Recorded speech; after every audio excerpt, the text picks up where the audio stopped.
I think that, once we got going in the Mississippi State game, we played a lot better. We had some early, bumps in the road on offense that were drive stoppers again.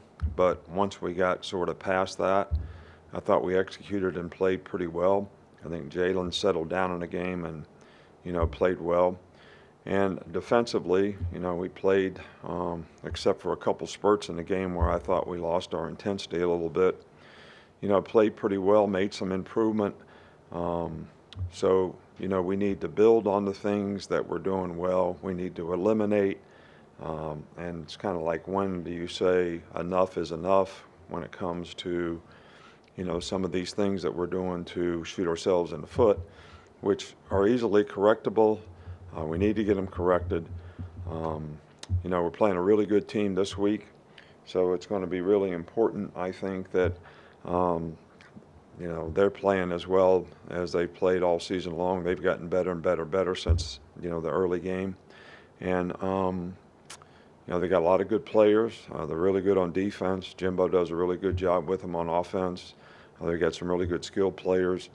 So it's going to be really important for us to have the kind of intensity that we need to have throughout the week in practice. It's almost like, hey, we're going to challenge you this week in practice because it's going to be hard in the game. And you need to be locked in all week long, and you need to be ready for the challenge that you're going to get when you play against a good team on the road in a really tough environment. So, this team is, leading the conference in defense. They're very good up front on defense, very difficult to run the ball against. And, they score a lot of points. And, the combination of those two things make them a really, really good team. So this is going to be a real challenge for us. Start on the left with Chase. Connor Talty made a pretty nice solo tackle on a kickoff return Saturday. How confident are you in the specialists as a group, as tacklers, and how often do you throw those guys in a tackle and drill just to make sure their technique is sharp? Well, I hope they never have to make a tackle, if you want to know the truth about it. I mean, one of the worst things that could ever happen to us is one of them, because we have good specialists, so we put them in a tackling drill and they get hurt and they can't kick anymore. So they got to kick a lot, they got to tackle a little. So you got to kind of prioritize.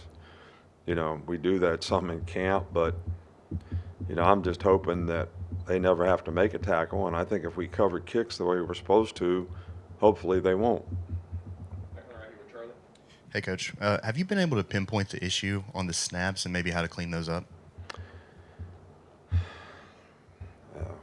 Well, we got to have just a little better focus, I think, on the importance of the snap, because this has been a pretty consistent, issue where it makes it harder for the quarterback to be able to function when, he doesn't have a dependable snap to deal with, whether he's faking, whether it's a play-action pass, whether he's trying to read coverage, because you got to take your eyes off what you want to be looking at to be able to catch the ball. So that's something we've been working on, and we certainly need to continue to work on it and improve, no question. Middle with Matt. Have you seen Caleb Downs get better this season as he's gained a little bit of experience? Yeah, I think Caleb was a really good player, right to start with. I think that, one of the things that freshmen especially, they kind of get the defense, they kind of learn what they're supposed to do, and then you start getting into game plans where you got to tweak those things a little bit. That's where the experience really comes into play. So then you can put yourself in the right position, more often. But he's played really, really well for us. He's bright, smart, very instinctive as a football player. Really works hard to prepare, very conscientious in terms of making sure that he knows exactly what he's supposed to do, where he's supposed to be, and how he fits on the plays. And I think that being a good player and being a very conscientious person, the combination of those two has really enhanced his development and improvement. Cody. What's been your evaluation at left tackle the last couple weeks with Proctor and Pritchett? Yeah, well, I thought they played better in this game. This is probably the best they played, all year. So the offensive line as a whole, played one of their better games against a, difficult, front that stunts a lot. But 74 probably played the best he's played all year, which is a good thing, and hopefully that'll give him some confidence. And I still think we have confidence that 57 can do a good job for us as well. Stay up here with Nick Kelly. Is there anything different that you've noticed from Dallas Turner this year as compared to his first 2 seasons? Dallas has always been a good player for us. He's always, a hard worker, really conscientious guy. Has a sort of high standard for how he wants to play and do things. And this year, I think he's tried to take on a little bit more of a leadership role in terms of how he can impact and affect other people, on the team, which I think he's done a good job of. And, he's played really well for us. Go Nick Alvarez right here. How do you develop a quarterback's internal clock when it comes to either staying in the pocket or scrambling? I don't know how how you going to deal with not having your phone.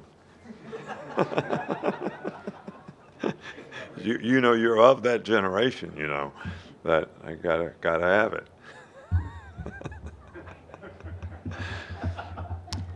I think practice. The one thing that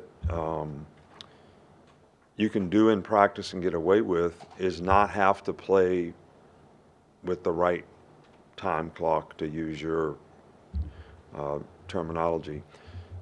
In terms of the rush is not going to be as quick. You can hold the ball, you can try to figure things out, but then in a game that all changes. So I think to create circumstances in practice where you have to get the ball out on time, and you're constantly talking about getting the ball out on time. I think that's really, really important, for guys to develop that sense of time clock. And it's the timing of the play. Sometimes when you hold the ball, the play's open for a second, then it closes. So you got to throw the ball on time. That's very, very important, and we got to keep working on that. Down the right with Mike Rodak. We saw Jeremiah Alexander with the inside linebackers before the game. How much is that related to Lawson's injury versus something more permanent? What have you seen from him in general? Well, I think it's something we've been considering. Jeremiah was developing nicely as an outside backer, wasn't getting to play much. So the injury kind of enhanced, this is the right time to do this. I think it could be good for us in the future. Ryan. Coach, before the season, you talked about the cake analogy with the quarterback. But as far as the defense, really a statement win this weekend. Do you use a different analogy, or is it kind of like a cake that never comes out? It's still growing every week. Well, it needs to grow every week. I think the whole team needs to grow every week. I think that, there's so many things that we can improve on. There's so many things that, if we can learn and pay attention to detail and have a sense of urgency and sustain that, whether it's practice, games, whatever, we're going to eliminate some of, our negatives that have proven, pretty costly. I mean, you can say we won the game, but you want to eliminate, some of the mistakes, because you always look at the play and say, okay, did they make a play because of what they did and how they executed it, or was there some error on our part that allowed them to make a play? And those are the things you need to eliminate, because then you're playing with a little more consistency, and the whole object is to make the other team beat you. Don't beat yourself. Yeah, Coach, you said before the game, Miss Terry told you to get onto the players if things didn't go well in the beginning. After the game, what did you think her thoughts on the game were? Well, she waited up for me to get home, so that was a good thing. But it was one of the first games she's missed and didn't go to since we've been here. I think it is the first game, actually. And so, she says she can see what's happening a lot better on TV. So I got coached up quite a bit when I got home. more. We'll start in the back. Hey, Coach, do you pay much attention to the standings or the rankings at all and with how things are currently shaping up? Are you letting your guys know that everything they want to achieve is still right there in front of them? Look, we're trying to play one game at a time. We're trying to improve our team. I can't tell you where we're ranked. I can't tell you what the standings are. I think everybody kind of realizes, the importance of every game that we play. So the whole focus is, how can we play better? How can we play good? How can we improve? Not worrying about some outcome-oriented thing that may happen 2 months from now. I'm focused on what am I going to do in the next 5 minutes, the next 30 minutes, the next hour, the next 2 hours, the next 3 hours to help us play better as a team. That's all I care about. And I think that's my job. So we got guys like this guy over here who can do standings and rankings and put a poll together and say who should be this and that. And he's good at that. And I thank him for it. And just less time I have to spend doing it.